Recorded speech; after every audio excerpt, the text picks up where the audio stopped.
भोगवती नाम की एक नगरी थी। उसमें राजा रूपसेन राज करता था। उसके पास चिंतामणि नाम का एक तोता था। एक दिन राजा ने उससे पूछा, हमारा ब्याह किसके साथ होगा?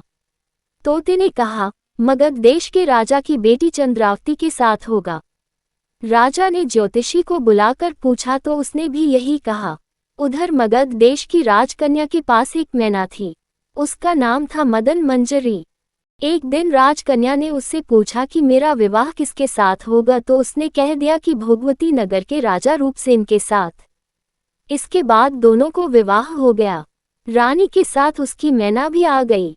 राजा रानी ने तोता मैना का ब्याह करके उन्हें एक पिंजरे में रख दिया। एक दिन की बात की तोता मैना में बहस हो गई। मैना ने कहा, आदमी बड़ा पापी, दगाबाज और अधर्मी होता है। तोते ने कहा, स्त्री झूठी, लालची और हत्यारी होती है। दोनों का झगड़ा बढ़ गया तो राजा ने कहा, क्या बात है, तुम आपस में लड़ते क्यों हो? मैना ने कहा, महाराज, मर्द बड़े बुरे होते हैं। इसके बाद मैना ने एक कहानी सुनाई। इलापुर नगर में महाधन नाम का एक सेठ रहता था। विवाह के बहुत दिनों के बाद उसके घर एक लड़का पैदा हुआ। सेठ ने उसका बड़ी अच्छी तरह से लालन पालन किया, पर लड़का बड़ा होकर जुआ खेलने लगा। इस बीच सेठ मर गया। लड़के ने अपना सारा धन जुए में खो दिया। जब पास में कुछ न बचा तो वह नगर छोड़कर चंद्रपुरी नामक नगरी में जा पहुंचा।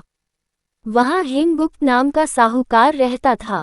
उसके पास जाकर उसने अपने पिता का परिचय दिया और कहा कि मैं जहाज लेकर सौदागरी करने गया था। माल बेचा, धन कमाया, लेकिन लौटते में समुद्र में ऐसा तूफान आया कि जहाज डूब गया और मैं जैसे तैसे बचकर यहाँ आ गया। उस सेठ के एक लड़की थी रत्नावती। सेठ को बड़ी खुशी हुई कि घर बैठे इतना अच्छा लड़का मिल गया। उसने उस लड़के को अपने घर में रख लिया और कुछ दिन बाद अपनी लड़की से उसका ब्याह कर दिया। दोनों वहीं रहने लगे। अंत में एक दिन वहां से विदा हुए। सेठ ने बहुत सा धन दिया और एक दासी को उनके साथ भेज दिया। रास्ते में एक जंगल पड़ता था। वहां आकर लड़के ने स्त्री से कहा, यहाँ बहुत डर है, तुम अपने गहने उतारकर मेरी कमर में बांध दो। लड़की ने ऐसा ही किया। इसके बाद लड़के ने कहारों को धन देकर डोले को वापस करा दिया और दासी को मारकर कुएं में डाल दिया। फिर स्त्री को भी कुएं में पटक कर आगे बढ़ गया। स्त्री रोने लगी। एक मुसाफिर उधर जा रहा था। जंगल में रोने की आवाज सुनकर वह वहां आया, उसे कुएं से निकालकर उसके घर पहुंचा दिया।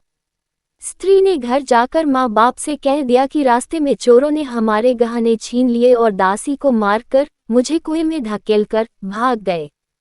बाप ने उसे ढाढ़स बंधाया और कहा कि तू चिंता मत कर, तेरा स्वामी जीवित होगा और किसी दिन आ जाएगा। उधर वह लड़का जेवर लेकर शहर पहुंचा। उसे तो जुए की लत लगी थी।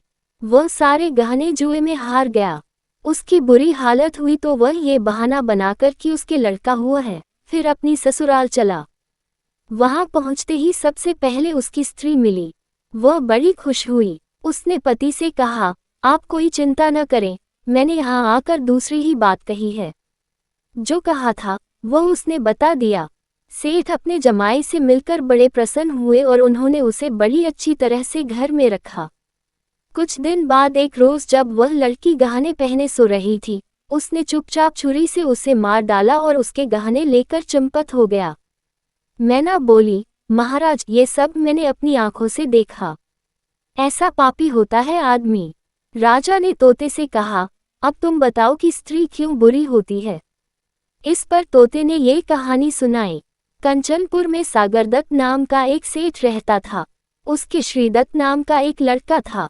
वहां से कुछ दूर पर एक और नगर था, श्री विजयपुर। उसमें सोमदत्त नाम का सेठ रहता था। उसके एक लड़की थी, वह श्रीदत्त को ब्याही थी।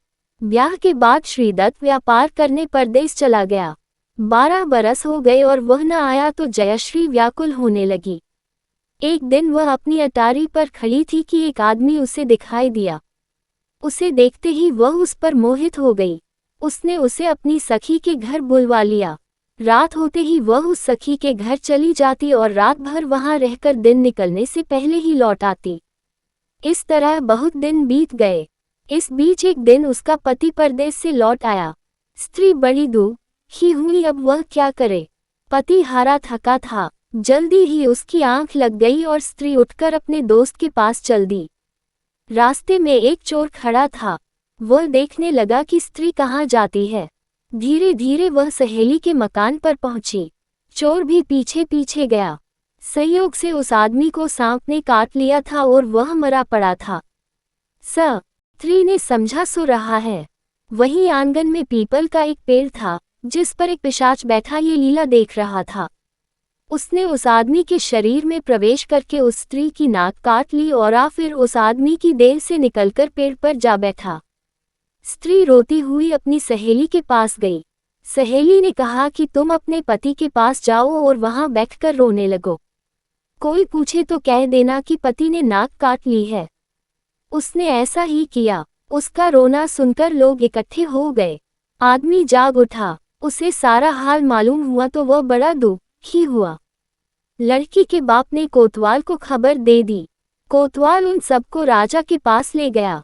लड़की की हालत देखकर राजा को बड़ा गुस्सा आया। उसने कहा, इस आदमी को सूली पर लटका दो। वह चोर वहां खड़ा था। जब उसने देखा कि एक बेकसूर आदमी को सूली पर लटकाया जा रहा है तो उसने राजा के सामने जाकर सब हाल सच सच बता दिया। बोला, अगर मेरी बात का विश्वास न हो तो जाकर देख लीजिए, उस आदमी के मुंह में स्त्री की नाक है। राजा ने दिखवाया तो बात सच निकली। इतना कहकर तोता बोला, हे राजा, स्त्रियां ऐसी होती हैं। राजा ने उस स्त्री का सिर मुड़वाकर गधे पर चढ़ाकर नगर में घुमवाया और शहर से बाहर छुड़वा दिया। ये कहानी सुनाकर बेताल बोला, राजा बताओ कि दोनों में ज्यादा पापी कौन है। राजा ने कहा, स्त्री। बेताल ने पूछा, कैसे। राजा ने कहा, मर्द कैसा ही दुष्ट हो, उसे धर्म का थोड़ा बहुत विचार रहता ही है। स्त्री को नहीं रहता, इसलिए वह अधिक पापिन है। राजा के इतना कहते ही बेताल फिर पेड़ पर जा लटका। राजा लौटकर गया और उसे पकड़ कर लाया। रास्ते में बेताल ने 5वीं कहानी सुनाई।